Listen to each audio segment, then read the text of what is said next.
Okay, now the tumour suppressor genes. Tumour suppressor genes क्या होती हैं? This gene suppresses the development and growth of tumor. It means that it won't allow the cell to divide. It will halt or cease the process of division. It regulates the cell proliferative pathway, कि cell का जो proliferative pathway है ये उसको जो है वो regulate करेगा ताकि सेल्स जो हैं वो बहुत ज़्यादा अनकंट्रोल्ड फैशन में मल्टीप्लाई ना हो, डिवाइड ना हो। तो ट्यूमर सप्रेसर जीन्स क्या है? Products normally regulate cell cycle के इस जीन की जो प्रोडक्ट्स होंगी, मीन्स इस जीन से जो प्रोटीन्स बनेंगी वो रेगुलेट करेंगी सेल साइकिल चेक पॉइंट्स को, इनिशिएट एपोप्टोसिस, ताकि अगर किसी सेल आगे फर्दर सेल डिवीजन की ज़रूरत नहीं है या कोई सेल जो है वो डैमेज है तो उसकी एपोप्टोसिस हो सके। वैन इनएक्टिवेटेड, लेकिन अगर ये इनएक्टिवेट हो जाए, ये जीन ट्यूमर सप्रेसर जीन्स अगर इनएक्टिवेट हो जाए, बहुत सारी तरह के ट्यूमर सप्रेसर जीन्स है like P53, P10, P21, PRB, बहुत सारी तरह के पाथवेज में ये इन्वॉल्व है। इनसे बहुत सारी तरह की प्रोटीन्स और प्रोडक्ट्स बन रही हैं, तो लेकिन जो कि नॉर्मल आपके सेल साइकिल में इसकी जो है सेल साइकिल रेगुलेशन में इसकी ज़रूरत है।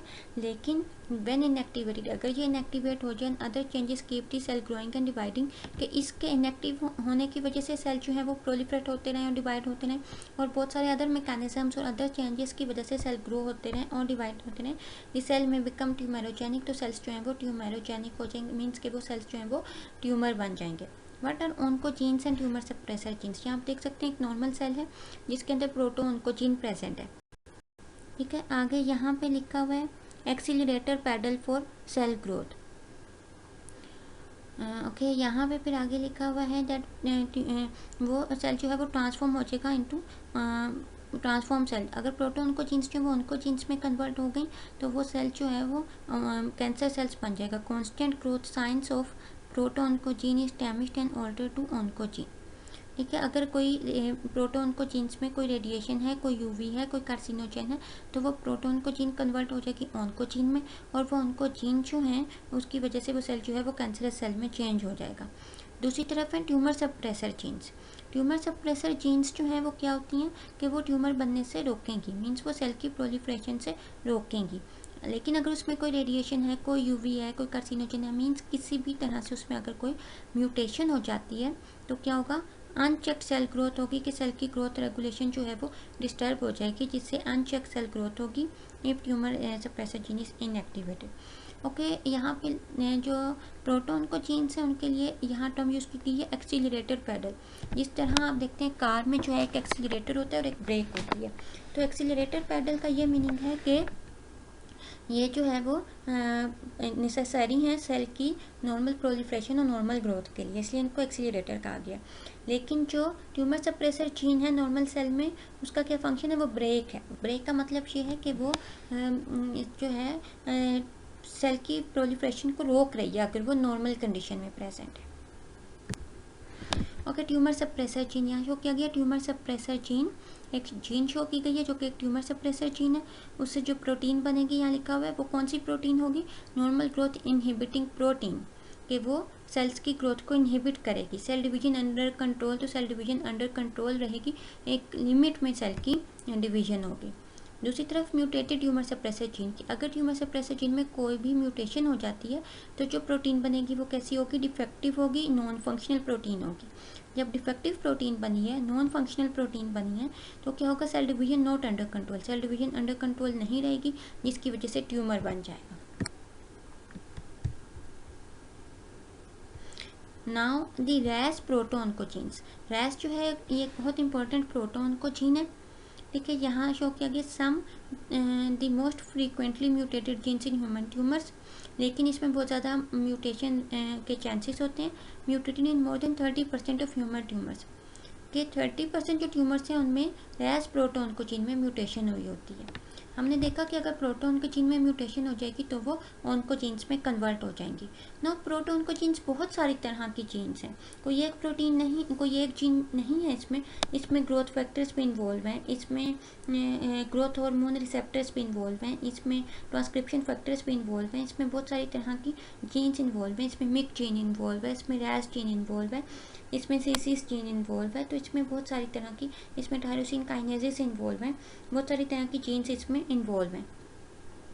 लेकिन अगर इसमें हम सिर्फ रैस की एग्जांपल लेते हैं, मैं आपको ये बताना चाह रही हूँ कि प्रोटोन को जीन्स बहुत सारी तरह की जीन्स हो सकती हैं, उनमें से हम एक की बात कर रहे हैं जो कि है रैस। तो mutated in more than 30% of human tumours के 30% ऑफ ह्यूमन ट्यूमर्स जो हैं उन पर म्यूटेशन किस में होती है, रैस प्रोटोन को जीन में होती है। And core signal transduction molecules and regular cell growth and division get frozen in on position. It means कि वो हमेशा के लिए कंटिन्यूस जो है वो ऑन पोजीशन में चला जाता है सर। अब वो जो ये जो जीन्स हैं ये ऑन पोजीशन में चली जाती हैं, तो कंसिक्यूटिवली इनकी प्रोडक्ट्स प्रोड्यूस हो रही हैं, कंसिक्यूटिवली सेल ग्रो कर रहा है, कंसिक्यूटिवली सेल जो है वो प्रोलिफरेट कर रहा है, ये इमोर्टल हो जाती हैं, जिसकी वजह से सेल की ग्रोथ होती रहती है, ट्यूमर्स बन जाते हैं। Model for the activation of ras genes, यहाँ पे दिया हुआ है कि ग्रोथ फैक्टर है, ग्रोथ फैक्टर रिसेप्टर है जिस पे एक ग्रोथ फैक्टर बाइंड हुआ है। उसके बाद इनएक्टिव रैस है जो कि inner surface of the membrane पे प्रेजेंट है। यहाँ पे ये पूरा एक सिग्नल पाथ पे दिया गया, जैसे first messenger mechanism, second messenger mechanism जो फिजियोलॉजी वगैरह में आपने देखे होंगे। तो यहाँ पे इनएक्टिव रैस है कि रैस पहले तो इनएक्टिव पोजीशन में होता है, लेकिन जब ग्रोथ फैक्टर और ग्रोथ फैक्टर रिसेप्टर से बाइंड होता है, यहाँ पे जो है वो बाइंडिंग प्रोटीन है जो कि इनएक्टिव रैस से बाइंड होती है, तो रैस जो है वो एक्टिव फॉर्म में हो जाता है कन्वर्ट। जब रैस एक्टिव फॉर्म में होता है यहाँ पे, तो उसके साथ जीएपी गैप बाइंड होता है। उसके बाद जो है ये activation of the map kinase pathway, ये पूरा एक मैप काइनेस पाथवे है। उसके बाद मैप काइनेस पाथवे जो है वो स्टार्ट होता है। मैप काइनेस पाथवे के स्टार्ट होने की वजह से यहाँ पे एक्टिवेशन ऑफ द ट्रांसक्रिप्शन होती है और सेल साइकिल जो है वो प्रोग्रेस करता है। तो इस तरह से अगर ये रैस प्रोटोन को जीन्स जो हैं इनमें म्यूटेशन हो जाए, बहुत ज़्यादा एक्टिव रैस बनेंगे जिसकी वजह से बहुत ज़्यादा मैप काइनेस पाथवे की वजह से सेल साइकिल जो है वो बहुत ज़्यादा प्रोग्रेस करेगा। एक बहुत कॉम्प्लेक्स मैकेनिज्म्स हैं और ये एक कोई इसमें प्रोटीन इन्वॉल्व नहीं है, ये पाथवेज हैं, इसमें बहुत सारी तरह की प्रोटीन्स इन्वॉल्व हैं और बहुत सारी तरह की प्रोटीन्स हैं वो इनएक्टिव फॉर्म से एक्टिव फॉर्म में चेंज हो रही हैं। एक प्रोटीन है फिर वो दूसरी में चेंज हो रही है, तीसरी में चेंज हो रही है। कुछ ट्रांसक्रिप्शन फैक्टर्स हैं वो हाइपर एक्टिव हो रहे हैं, वो किसी डीएनए पे हो रहे हैं, बेस जो प्रोटीन्स बन रही हैं, जो प्रोडक्ट्स बन रही हैं वो स्टिमुलेट कर रही हैं सेल साइकिल को। The p53 tumor suppressor gene, most frequently mutated gene in human cancers. In over 50% of cancers, it encodes a nuclear protein that acts as a transcription factor। यहाँ हमने देखा भी कि ये जो है ये एनकोड कर रहा होता है, एक ऐसी प्रोटीन बना रहा है जो कि ट्रांसक्रिप्शन फैक्टर के तौर पे एक्ट करती है, रिप्रेसिंग और stimulating the transcription of more than 50 different genes. p53 tumour suppressor gene. Now what is happening, ये यहाँ पे सबसे पहला स्टेप है DNA damage in the genome, कि जब यूवी लाइट आई तो डीएनए डैमेज हो गया। यहाँ पे आप देख सकते हैं डीएनए के बीच में ब्रेक आ गई, डीएनए डैमेज हो गया। उसके रिजल्ट में डीएनए से जो प्रोटीन्स बन रही हैं जिनको प्रोटीन काइनेसिस कह रहे हैं, वो एक्टिव फॉर्म ऑफ दी, उसकी वजह से एक्टिव फॉर्म ऑफ दी जो p53 जीन है, p53 जीन है या p53 प्रोटीन कह सकते हैं। यहाँ पे p53 प्रोटीन है वो एक ट्रांसक्रिप्शन फैक्टर के तौर पे एक्ट करते हुए डीएनए के साथ बाइंड कर जाएगी, जिसके रिजल्ट में प्रोटीन ऐसी प्रोटीन बनेगी that inhibits the cell cycle. तो p53 जो है वो एक ट्यूमर सप्रेसर जीन है कि वो ट्यूमर को बनने से रोक रही है। जब वो नॉर्मली सेल में प्रेजेंट होती है तो वो क्या कर रही होती है, वो ट्यूमर को बनने से रोकती है। मीन्स वो ऐसी प्रोटीन बना रही होती है जो कि सेल साइकिल की आप कह सकते हैं प्रोलिफरेशन को या सेल साइकिल की फॉरवर्ड मूवमेंट को इनहिबिट करती है। डिफेक्टिव और missing transcription factor such as p53 can not activate the transcription. लेकिन अगर p53 में कोई म्यूटेशन आ गई तो क्या होगा, वो डिफेक्टिव p53 जो है वो ऐसे ट्रांसक्रिप्शन फैक्टर के तौर पे एक्ट करेगा जो कि आगे can not activate the transcription, और उसके रिजल्ट में ऐसी प्रोटीन नहीं बन सकेगी जो कि सेल साइकिल को इनहिबिट करे और सेल्स जो है वो कंटिन्यूसली ग्रो होना शुरू होंगे और वो ट्यूमर की फॉर्म। ली-फ्रोमेनी सिंड्रोम, ली-फ्रोमेनी सिंड्रोम जो है ये भी कैंसर्स हैं, इसमें बहुत सारे कैंसर्स को हम नेम देते हैं ली-फ्रोमेनी सिंड्रोम। ये भी फेमिलियल है, मींस कि ये इनहेरिटेड है, इसीलिए यहाँ आप एक पेडिग्री देख सकते हैं। पेडिग्री इसीलिए शो की गई है क्योंकि ये इनहेरिटेड है, इनहेरिटेड होते हैं, फेमिलियल होते हैं, they run in the families. One mutant copy of the P53 gene. P53 gene जो होती है ये ट्यूमर सप्रेसर जीन होती है। इसका सेल सिग्नलिंग पाथवेज में रोल होता है, ये ट्यूमर को बनने से रोकती है। लेकिन अगर इस जीन में कोई म्यूटेशन हो जाएगी तो इसका ट्यूमर सप्रेसर वाला रोल जो है वो ख़त्म हो जाएगा। ये ट्यूमर बनने से सप्रेस नहीं कर सकेगी बॉडी को, और इस तरह से ट्यूमर्स बनेंगे बॉडी में, which can lead to the cancer. So it can lead to many different cancers, breast cancer, leukemia or the brain cancer. So that is given the name of Li-Fraumeni syndrome. It is familial, it run in families. The RB1 tumour suppressor gene, RB1 इसका full name है retinoblastoma 1। ये भी एक बहुत famous tumour suppressor gene है। Means के ये cell signalling pathways में इन्वॉल्व है। ये सेल के जो चेक पॉइंट्स होते हैं G1 और S के बीच में चेक पॉइंट होता है, G2 और M के बीच में चेक पॉइंट होता है, वहाँ पे ये रोल प्ले कर रही होती है ताकि सेल्स जो है वो अनकंट्रोल सेल डिवीजन ना हो। लेकिन अगर इनमें कोई म्यूटेशन हो जाए, लॉस और the mutation of the RB1 that is retinoblastoma 1 tumour suppressor gene contributes to the development of many cancers. क्योंकि ये ट्यूमर सप्रेसर जीन है, ये ट्यूमर को बनने से रोक रही है, ये अनकंट्रोल सेल डिवीजन के होने से रोक रही है। लेकिन अगर इस जीन में इटसेल्फ कोई म्यूटेशन आ जाए तो इट मीन्स के इसका फंक्शन लॉस हो जाए, ट्यूमर सप्रेसर के तौर पर ये रोल प्ले नहीं कर सकेगी, ये सेल सिग्नलिंग को कंट्रोल नहीं कर सकेगी, सेल्स की अनकंट्रोल सेल डिवीजन होगी जिसके रिजल्ट में कैंसर्स हो सकते हैं। Originally identified as a result of studies on the retinoblastoma. देखिए G1 and S checkpoint control, ये कंट्रोल कर रही होती है जो G1 फेज और S फेज के बीच में जो चेक पॉइंट होता है उसको कंट्रोल कर रही होती है ये। तो अगर इसमें कोई म्यूटेशन हो जाएगी तो ये चेक पॉइंट जो है वो डिस्टर्ब हो जाएगा। दी RB1 retinoblastoma tumour suppressor gene, ये यू कैन सी यहाँ पे ये शो की गई है लेफ्ट पे सेंटर में रेटिनोब्लास्टोमा जीन। अगर इसमें कोई म्यूटेशन हो जाए तो इससे डिफरेंट कैंसर्स हो सकते हैं, retinoblastoma, small cell lung cancer, ओस्टियोसार्कोमा।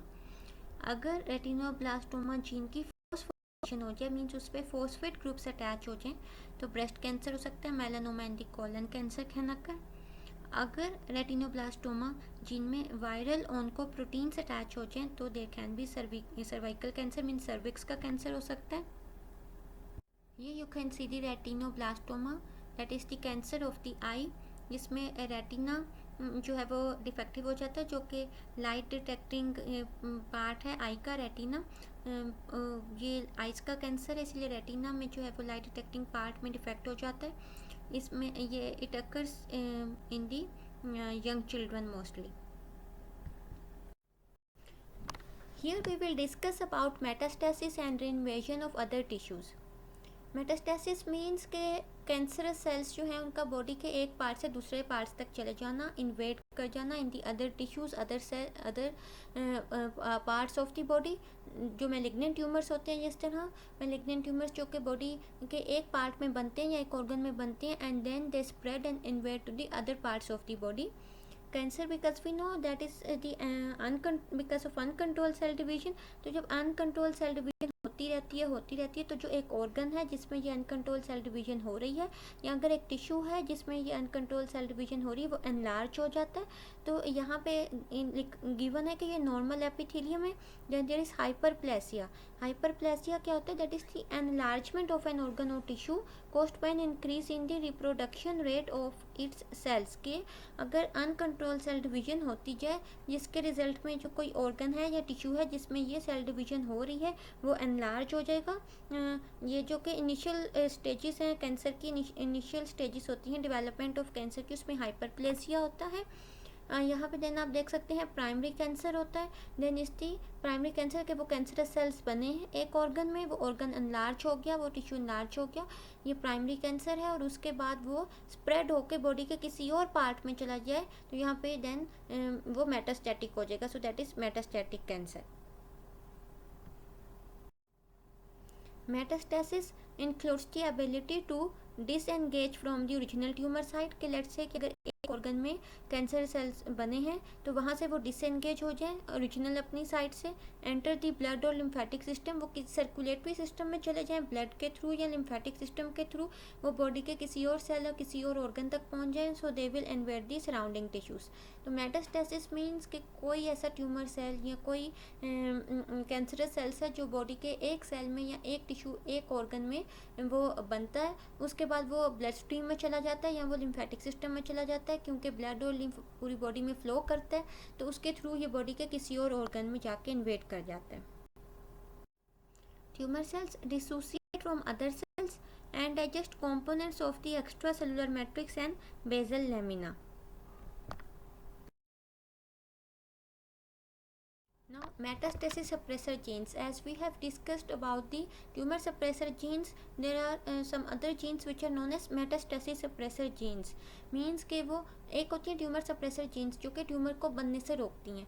Then अगर ट्यूमर बन गया देन नेचर ने एक और डिफेंस सिस्टम दिया हुआ है that is metastasis suppressor gene, जो कि उसको मेटास्टेसिस से रोकेंगे कि वो बॉडी के एक ऑर्गन में है तो उसी ऑर्गन तक रहे, किसी और ऑर्गन तक ना जाए। और इस तरह से अगर एक ऑर्गन में ट्यूमर होता है तो उसको क्योर करना ईजी है। अगर वो बॉडी के बाकी ऑर्गन्स तक स्प्रेड हो जाए या पूरी बॉडी में स्प्रेड हो जाए तो उसको ट्रीट करना बहुत डिफ़िकल्ट होता है। तो इसलिए नेचर ने एक डिफेंस सिस्टम दिया है that is metastasis suppressor genes. They are like tumour suppressor genes but if mutated or disrupted in they are mutated or disrupted in metastatic tumors। लेकिन अगर ये मेटास्टेसिस सप्रेसर जीन्स जो कि metastasis नहीं होने दे रही, अगर इन्हीं जीन्स में कोई म्यूटेशन हो जाए या कोई डिसरप्शन हो जाए तो ये मेटास्टेसिस को सप्रेस नहीं कर सकेंगी, जिसके रिजल्ट में मेटास्टेसिस होगी और मेटास्टेटिक ट्यूमर्स बनेंगे। मीन्स ऐसे ट्यूमर्स होंगे जो बॉडी के दूसरे पार्ट्स को इन्वेड करेंगे। Less than 6 have been identified दस बार। अभी तक इस पर इतनी ही रिसर्च हो सकती है कि 6 metastatic suppressor genes are known. Effects are often reduced by the epigenetic mechanism. Epigenetic mechanism means DNA methylation, DNA acetylation जो है that will reduce the effects. Okay, now is the predisposition of some cancers. Predisposition means if the cancer that is familial means that run in families or that is inherited or hereditary in nature. So only a small percent of cancers are familial or hereditary. This is because of the heterozygosity, the phenomenon where a second wild type allele is mutated in a tumor. Further mutations are needed for a tumor not be malignant I think. Okay, so what happens is let's consider कि cancer की gene है उसको हम C से denote करें। तो अगर एक हेट्रोसाइगस कंडीशन है कि कैपिटल सी है और स्मॉल सी है, 2 अलील्स है। स्मॉल सी जो अलील है वो कैंसर के लिए है, लेकिन क्योंकि कैपिटल सी जीन मौजूद है at the time of birth if there is heterozygous condition capital C and small C जो है वो एक इनहेरिटेड जीन है, डिफेक्टिव जीन इनहेरिटेड अलील है, डिफेक्टिव अलील है जो कि कैंसर के लिए। लेकिन क्योंकि नॉर्मल अलील कैपिटल सी प्रेजेंट है तो इसलिए कैपिटल सी जो है वो डोमिनेंट होगी, कैपिटल सी ही फंक्शनल होगी, वो नॉर्मल अलील प्रेजेंट है और वो स्मॉल सी के इफेक्ट को शो नहीं होने देगी। ये तो एक बेनिफिट है हेट्रोजाइगोसिटी का। लेकिन अगर वो जो कैपिटल सी एक नॉर्मल अलील है उसमें कोई म्यूटेशन हो जाए लेटर इन लाइफ, किसी भी वजह से उसमें कोई म्यूटेशन हो जाए, कोई डिफेक्ट हो जाए, वो भी अपना नॉर्मल फंक्शन परफॉर्म ना कर सके तो उस केस में जो है वो वाइल्ड टाइप अलील भी मीन्स वो डिफेक्टिव हो जाएगी and the cancer will occur. So there is loss of heterozygosity in familial cancers. The phenomenon where a second और wild type allele is mutated, कि वो जो wild type allele थी जो पहले नॉर्मल फंक्शन परफॉर्म कर रही थी अगर उसमें भी कोई म्यूटेशन हो जाएगी तो ट्यूमर हो जाएगा या कैंसर हो जाएगा। इसकी एग्जांपल यहाँ पे दी गई है familial adenomatous polyposis FAP। Familial means it is inherited और hereditary run in families. Adenomatous polyposis means कि इसमें पॉलिप बनता है। पॉलिप जो है वो कैंसर सेल्स में एक तरह का पॉलिप बनता है। So 1% of the colon cancers are familial adenomatous polyposis. Colon cancer means ये इंटेस्टाइन का कैंसर है, लार्ज इंटेस्टाइन का कैंसर है। Inherit 1 copy of the APC adenomatous polyposis gene on chromosome 5। APC जो जीन है वो प्रोटीन एक्सप्रेस करती है that is the APC protein. Normally ये ट्यूमर सप्रेसर जीन होती है। एपीसी जीन मीन्स ये ट्यूमर को नहीं बनने देती, और इसमें जो ये इसकी जो प्रोटीन्स होती है उसके सेल सिग्नलिंग में रोल होता है, और वो ट्यूमर सप्रेसर के तौर पे फंक्शन परफॉर्म करते हैं। So normally tumour suppressor gene for cell to cell contact and growth inhibition, के वो सेल्स की जो अनकंट्रोल्ड डिवीजन है उसको कंट्रोल करता है। लीड्स टू पोलिप है जिसको एडिनोमा भी कहते हैं पोलिप को, इसीलिए इसको एडिनोमेटस कहा जाता है। Formation second gene often becomes mutated, के एक जीन तो इनहेरिट की गई है, एक अलील तो इनहेरिट की गई है, लेकिन जो दूसरी अलील है वो म्यूटेटेड हो सकती है in the later cancer stages. This is familial adenomatous polyposis. यहाँ आप देख सकते हैं कोलन में पोलिप फॉर्मेशन होती है। Now APC, that is adenomatous polyposis coli and RAS proto-oncogenes, ये भी दो जीन्स हैं। Combined APC and RAS mutations ये ट्यूमर सप्रेसर के तौर पे ये सेल सिग्नलिंग पाथवेज में ये रोल प्ले करती हैं। इनकी जो प्रोटीन्स हैं वो सेल सिग्नलिंग पाथवेज में इन्वॉल्व होती हैं, लेकिन अगर इन्हीं जीन्स में कोई म्यूटेशन हो जाए then adenomas will develop, so they will develop intermediate adenomas, then there will be defects in cell differentiation, not growth inhibited, फिर ग्रोथ इनहिबिशन नहीं ये कर सकेगी, and the transformation occurs. Okay, now DCC क्या है? ये एक जीन है डिलीटेड इन कॉलन कैंसर, इसको कहा जाता है कि ये इसका फुल नेम जो है डिलीटेड इन कॉलन कैंसर डीसीसी जीन है। इससे जो प्रोटीन बनती है उसको डीसीसी प्रोटीन कहते हैं। इसका भी सेल सिग्नलिंग पाथवेज में रोल है, और ये सेल की अबनॉर्मल ग्रोथ को या अनकंट्रोल सेल डिवीजन को ये नॉर्मल कंडीशंस में कंट्रोल कर रही होती है, लाइक ट्यूमर सप्रेसर जीन। लेकिन अब अगर हेट्रोसाइगस कंडीशन में ये प्रेजेंट है तो इसकी जो एक डिफेक्टिव अलील है इनहेरिटेड, लेकिन अगर इसकी नॉर्मल अलील प्रेजेंट है तो नॉर्मल अलील फंक्शनल होगी। लेकिन अगर उस नॉर्मल अलील में भी कोई म्यूटेशन आ जाए, कोई डिफेक्ट आ जाए, तो उसके रिजल्ट में जो डीसीसी जीन है ये इसका ट्यूमर सप्रेसर वाला फंक्शन जो है वो लॉस हो जाएगा, और ये मैलिग्नेंसी में रोल प्ले करेगी। So DCC that has this is the third step in malignancy of polyps. Polyps जो कैंसर में polyps बनते हैं requires the loss of both DCC genes, और we can say the alleles के वो जो दोनों DCC जीन की alleles हैं उन दोनों alleles का अगर वो दोनों alleles लॉस हो जाएं, उन दोनों का फंक्शन जो है वो लॉस हो जाए, तो then there will be malignancy, के malignant हो जाएगा ट्यूमर, involved in cell adhesion and differentiation।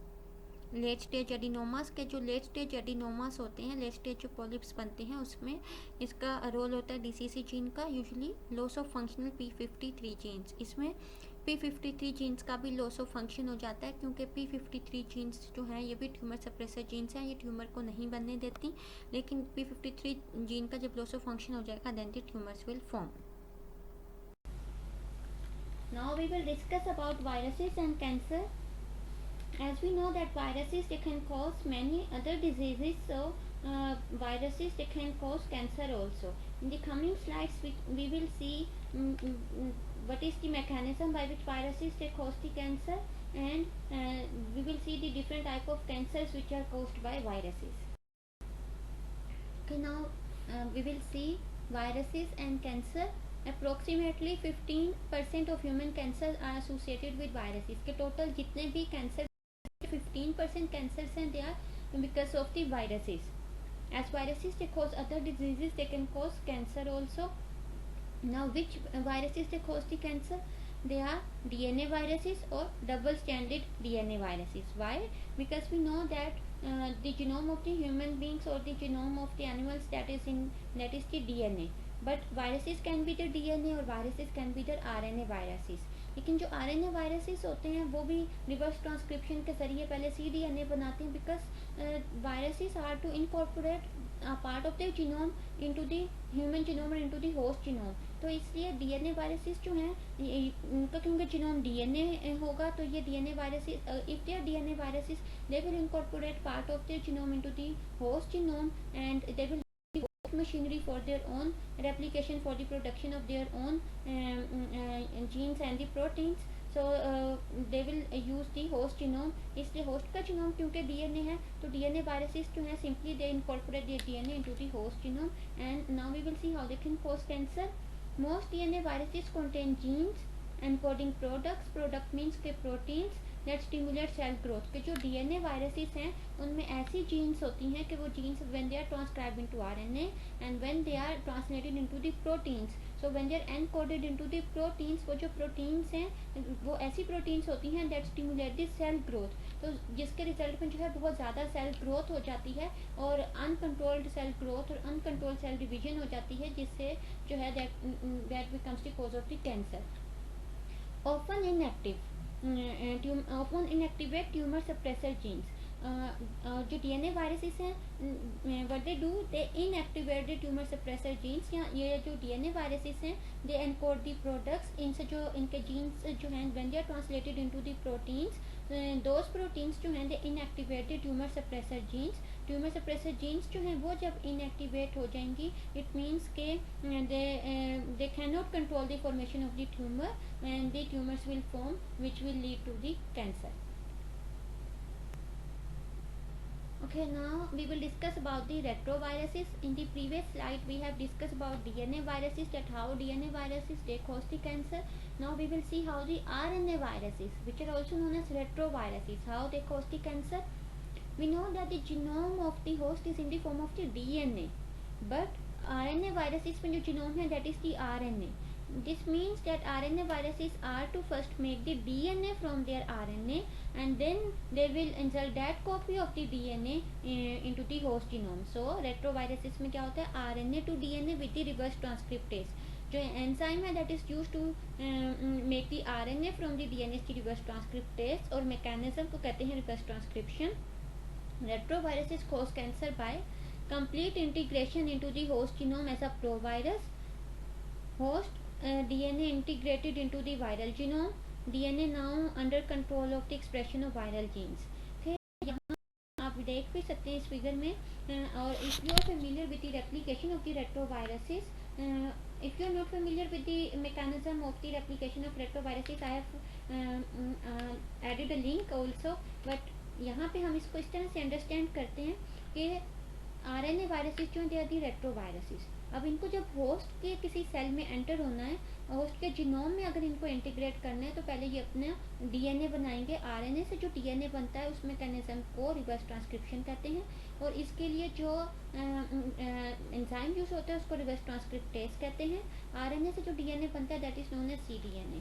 यहाँ पे हम देखते हैं, यहाँ ये जो फिगर है इसमें, तो ये एक सेल है, ठीक है। आप कह लें कि इम्यून सिस्टम का कोई सेल है या वैसे ही कोई सेल है। इसके ऊपर आप देख सकते हैं कि यहाँ पे CD4 मार्कर्स हैं, ठीक है। अब यहाँ पे जब एक वायरस जो है इस सेल पे अटैच हो रहा है, this is a retrovirus. Retrovirus means कि उसमें जो है वो आरएनए होगा उसका genome, so it is retroviral RNA. Retrovirus का स्ट्रक्चर आप देखिए तो इसमें एक एनवेलप है, और इस पे जो है आप देख सकते हैं कि कैप्सिड प्रोटीन्स हैं। अब यहाँ जो है ये होस्ट का जो सेल है, आप देख सकते हैं कि जब रेट्रोवायरस है जो कि एक आरएनए वायरस है, जब वो एंटर हुआ होस्ट के सेल के अंदर, तो उसके वो जो एनवेलप पे जो प्रोटीन्स थे वो बाहर ही रह गए, और इसका ये जो जीनोम है, जो आरएनए है, वो इसने इंसर्ट कर दिया है होस्ट के सेल के अंदर। अब आरएनए जो है, जो कि वायरस का जीनोम है, वायरस के जो आरएनए हैं, वो जब एंटर हो गए होस्ट के सेल के अंदर, तो उसने वो आरएनए जो है वो रिवर्स ट्रांसक्रिप्टेज एंजाइम की हेल्प से वो चेंज हो गए into the DNA transcript. It means कि जो वायरस का जीनोम था, आरएनए जीनोम था, वो चेंज हो गया है इनटू दी डीएनए। अब वो जो डीएनए में चेंज हो गया है वायरस का जीनोम, वो डीएनए जो है देन वो वायरस का जो डीएनए है वो इंटीग्रेट होगा होस्ट के डीएनए के अंदर, and then it will take the control of the host DNA. तो होस्ट के डीएनए से आप कह सकते हैं अपनी मर्जी के प्रोटीन्स बनवाएगा, अपनी मर्जी की जो है वो ट्रांसक्रिप्शन और ट्रांसलेशन करवाएगा, अपनी मर्जी के प्रोटीन्स बनवाएगा। जो वायरस को जिन प्रोटीन्स की ज़रूरत है अपने स्ट्रक्चर के लिए, वो प्रोटीन्स बनवाएगा। और we will see that the coming slides. So here you must know that the host DNA integrated into the viral genome, and DNA now is के जो host का DNA that is now under the control of the viral genome and expression of the viral genes। के जो virus की jeans हैं then वो jeans जो है होस्ट के अंदर एक्सप्रेस होंगी, वो जीन्स जो हैं वो आरएनए बनाएंगी, और वो जीन्स जो है वो ट्रांसलेट होंगी into the protein.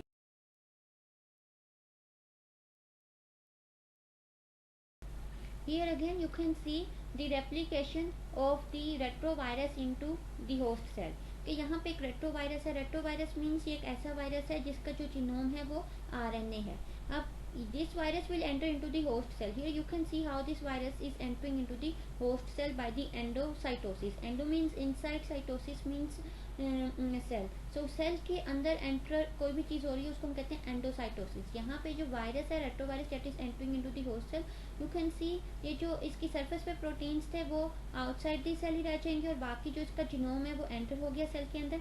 Now uncoating. Uncoating means कि जीनोम अलग हो जाएगा और जो बाकी एनवेलप वगैरह है कैप्सिड है वो अलग हो जाएगा. Then here you can see the viral RNA.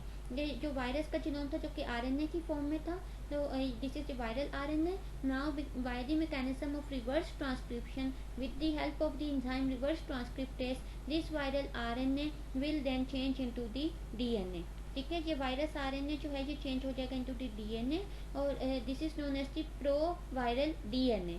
Now यहाँ पे एक एंजाइम अटैच है that is the integrase. Integrase जो है that is the enzyme which helps in the integration of the proviral DNA into the host genome. ये जो virus का DNA था ये इंटीग्रेट हो जाएगा इनटू दी होस्ट जीनोम. अब यहाँ पे आप देख सकते हैं होस्ट का सेल का न्यूक्लियस शो किया गया है. उसमें जो पर्पल कलर से शो किया गया है that is the DNA of the host और जो ब्लू कलर से सेंटर में है that is the integrated DNA of the virus. Now when the transcription will occur with the help of the transcription as a result of the transcription mRNA will form. Now when this mRNA is formed, ये कौन सा mRNA बना? Virus ने host के cell की machinery use करते हुए ऐसा mRNA बनाया जिसकी वायरस को जरूरत है. यहाँ जो वायरस के जीनोम का आरएनए है वो बन रहा है एज अ रिजल्ट. और यहाँ पे आप देख सकते हैं now this mRNA when it will go into the cytoplasm, this is the viral RNA because virus ने होस्ट की मशीनरी को यूज करते हुए जो है वो ये आरएनए बनवाया है. This viral RNA will then assembly into the proteins. और यहाँ पे ये जो प्रोटीन्स हैं ये भी this proteins are also encoded by the proviral DNA because the proviral DNA is using the host machinery and it is making the RNA and it is making the protein of its own interest. तो ये जो proteins हैं ये जो virus की proteins है वो proteins बनेंगी. जो वायरस का आरएनए है वो आरएनए बनेगा. आरएनए जो है then it will enter into the protein code और वो जो पूरा एक वायरस बन रहा है then that virus is coming out of the host cell. तो आप देख सकते हैं now this is the new variant means this is a new virus कि एक रेट्रोवायरस जो है वो किस तरह से होस्ट के सेल के अंदर एंटर हुआ और किस तरह से उसने होस्ट की मशीनरी को यूज़ किया अपने इंटरेस्ट के आरएनए और अपने इंटरेस्ट के प्रोटीन्स जो हैं वो बनवाए और उसके बाद जो है दोबारा से एक न्यू वायरस बना और वो होस्ट की मशीनरी से बाहर आ गया. लेकिन वी आर टू सी कि इसका कैंसर में क्या रोल है. इसका I am going to explain you in the layman terms और इन वेरी सिंपल वर्ड्स. इसका कैंसर में ये रोल है कि ये जो वायरस का आरएनए था जब वो डीएनए बना और उसके बाद वो डीएनए इंटीग्रेट हुआ होस्ट के डीएनए के अंदर तो कुछ जो जीन्स थी जो कि वायरस के डीएनए की थी प्रोवायरल डीएनए की जो जीन्स थी वो इस होस्ट के सेल के अंदर रह जाएंगी और वो आगे ये आरएनए बन गया और वायरस बन गया और वो वायरस जो है वो होस्ट के सेल से बाहर चला गया. लेकिन कुछ जीन्स जो हैं वो इसकी प्रोवायरल डीएनए की ये होस्ट के सेल के अंदर रह जाएंगी. और जब इसी तरह से ये और कुछ ऐसा हो सकता है कि अगर इस पर्सन को कैंसर है तो इस होस्ट के डीएनए की कुछ जीन्स जो हैं वो वायरस के आरएनए में जो है वो ट्रांसक्राइब हो गई हैं और वो इस वायरस में चली गई. आप इसको ऐसे अंडरस्टैंड कर सकते हैं कि ये जो वायरल आरएनए बना है इस वायरल आरएनए में कुछ ऐसी जीन्स हैं जो कि कैंसर से रिलेटेड जीन्स हैं क्योंकि ये जो वायरल आरएनए है ये क्योंकि ट्रांसक्राइब हुआ है फ्रॉम दी डीएनए और ये जो होस्ट का डीएनए था उसमें कोई कैंसर की जीन्स थी तो ये जब उस डीएनए से जब आरएनए बना हो सकता है उनमें से कुछ कैंसर की जीन्स जो है इस वायरस के वायरल आरएनए में ट्रांसक्राइब होकर आ गई. ये वायरस जब आगे जाके किसी और होस्ट सेल को इन्फेक्ट करेगा या किसी न्यू होस्ट के किसी सेल को इन्फेक्ट करेगा तो ये अपनी ये कैंसर वाली जीन्स जो है इंटीग्रेट कर सकता है किसी और होस्ट के सेल में और इस तरह से ये कैंसर कोज कर सकता है. I hope that it was helpful and it is now clear कि ये वायरस का क्या रोल है in the cancer. Now, how do viruses they cause cancer? Viruses are very small organisms. They are made up of genes, DNA or RNA surrounded by a protein coating. There are several oncoviruses or viruses that cause the cancer. Okay, the viruses which cause cancer are known as oncoviruses. The word onco is used for cancer. As we say, like oncology. Oncology is the study of the cancer. इसी तरह onco means cancer. So oncoviruses are the viruses which can cause the cancer. Here we will discuss about some of the viruses which can cause the cancer. First one is the Epstein-Barr virus, abbreviated as EBV, is a herpes virus that suppressed through saliva.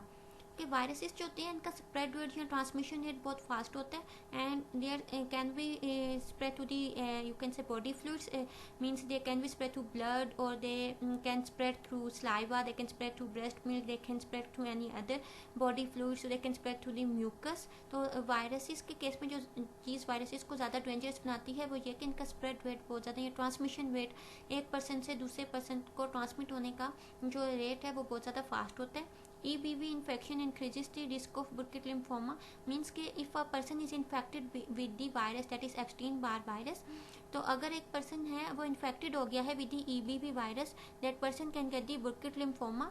बुर्किट lymphoma एक cancer की type है जो कि B sales होते हैं, immune system के sales हैं जिनको बी सेल्स कहते हैं.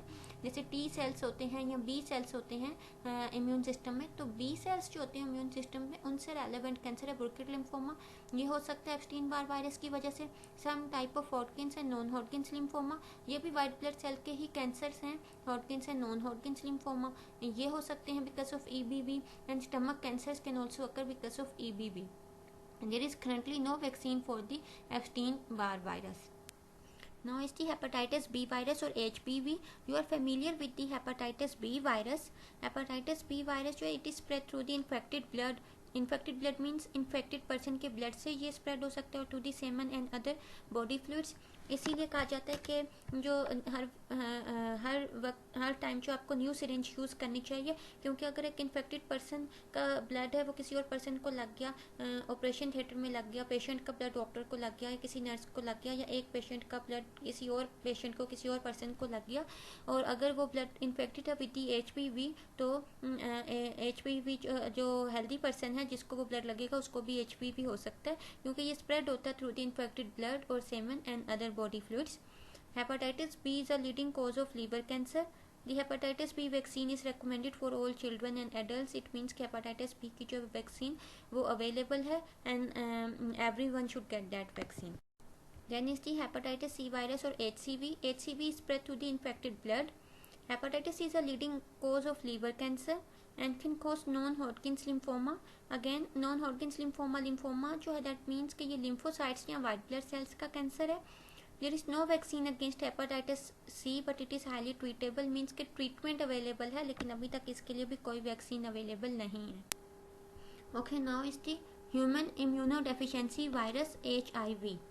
HIV, you are familiar with the name of HIV. This is a virus which causes AIDS, and that is acquired immune deficiency syndrome. But here we will see how it causes cancer. So HIV is spread through infected semen, vaginal fluids, blood and breast milk. Means it is spread through any type of body fluid. While it does not cause cancer directly, as we know that HIV that causes AIDS, so it does not cause cancer directly.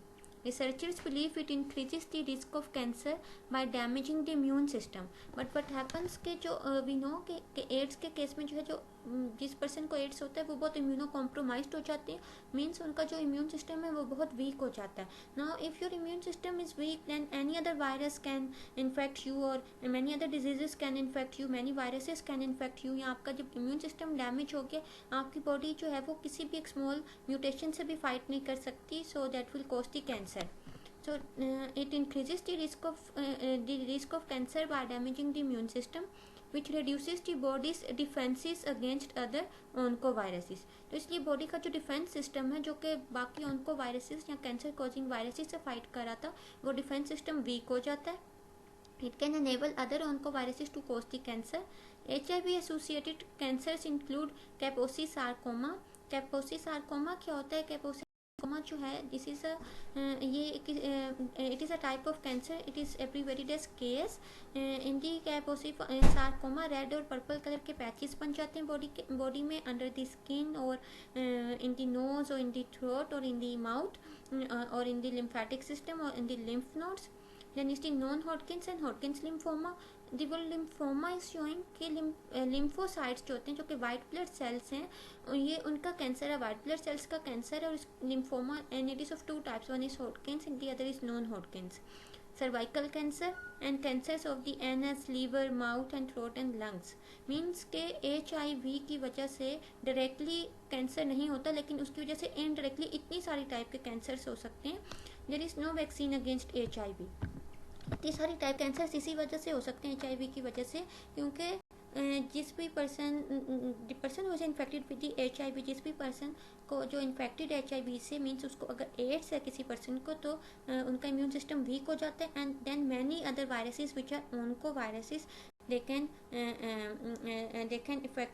infect that person and they can cause viruses in that person. They can cause cancer in that person. Okay, now is the human herpes virus 8 or HHV8.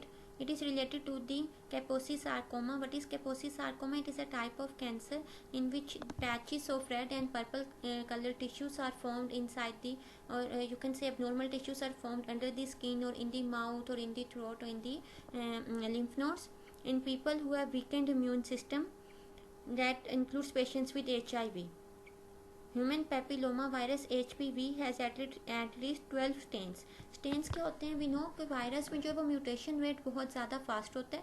Viruses में बहुत ज़्यादा mutations होती रहती हैं और जैसे ही जितनी viruses में म्यूटेशंस होती हैं उसके न्यू स्ट्रेन्स बनते जाते हैं. इसीलिए वायरस के अगेंस्ट जो है वैक्सीन डेवलप करना बहुत डिफिकल्ट होता है क्योंकि वायरस में म्यूटेशन रेट बहुत फास्ट होता है. हम वायरस का DNA या RNA जीनोम सीक्वेंस करते हैं, स्टडी करते हैं और फिर हम वैक्सीन डेवलप करते हैं. वायरसेस में जो है वो म्यूटेशन रेट बहुत फास्ट होता है. लेट्स से कि अगर एक वायरस है HPV1 और उसमें अगर म्यूटेशन होगी तो उसका एक न्यू स्ट्रेन बन जाएगा क्योंकि उसका जो RNA या DNA जीनोम है as a result of mutation वो चेंज हो जाएगा. देन वो जो न्यू स्ट्रेन बना as a result of mutation we will call it as HPV2, then HPV3. इस तरह से इसके 12 स्ट्रेन्स हैं that can cause cancer in men and women including anal cancer, cervical cancer, penile cancer, throat cancer, vaginal cancer and vulval cancer. It means के it is related with the cancers of the genital organs, genital parts. Boys and girls age 11 to 12 should get the HPV vaccine. It is available for patient from age 9 to 26. Human papilloma virus that is HPV ये जो है बहुत सारी तरह के cancer कोज करता है और ज़्यादातर जेनिटल पार्ट से रिलेटेड जो है ये कैंसर कोज करता है. अगर आप वैक्सीनेशन चार्ट देखें कि कितनी वैक्सीन अवेलेबल हैं तो HPV की वैक्सीन जो अवेलेबल है अबव 10 years ऑफ एज जो है ये वैक्सीन की जाती है और ये आजकल बहुत ज़्यादा कॉमन है वैक्सीन और this vaccine is being done. आप वैक्सीनेशन चार्ट देखें तो आप देखेंगे कि after 10 years of age there is a vaccine available that is for the HPV.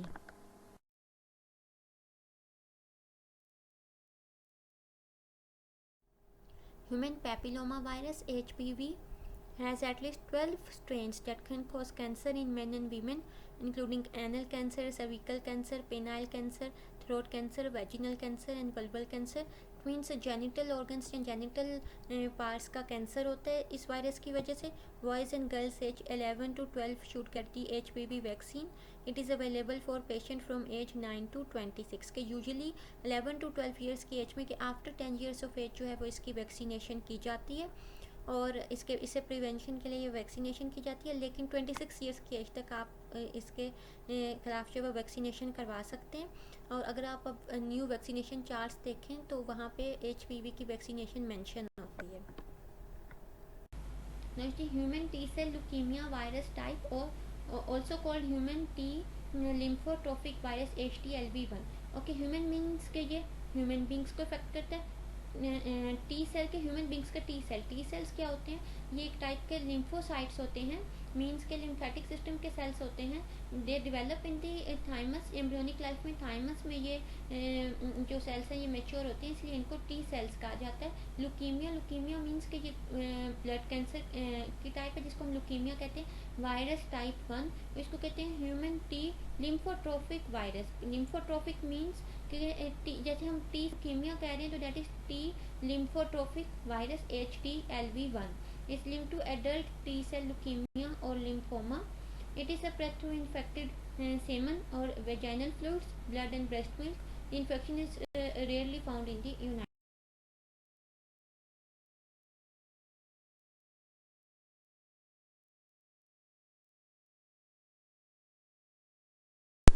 Okay, now the environmental agents and cancer, which are known as carcinogens. Carcinogen means cancer causing agents. Any substance can become carcinogenic. Example about 30% of human cancer जो है वो smoking agent से होता है, जिसमें अब आप देख सकते हैं कि एक सिगरेट में कौन कौन सी तरह के सब्सटेंसेस मौजूद हैं। Butane, then cadmium, stearic acid, hexamine, toluene, nicotine, ammonia, carbon monoxide, methanol, arsenic, methane और एसिटिक एसिड। और ये वाले जो सब्सटेंस हैं they can be carcinogenic. Red meat and animal fats imitate hormones or creation of carcinogens through cooking, alcohol, liver inflammation and liver cancer. Some of the most common carcinogens are natural. For example, aflatoxins. Aflatoxins क्या होते हैं? A component of mold that grows on peanuts and corn. Nitrosamines, pesticides and antibiotics. So that's all about cancer. I hope it was helpful. Thank you.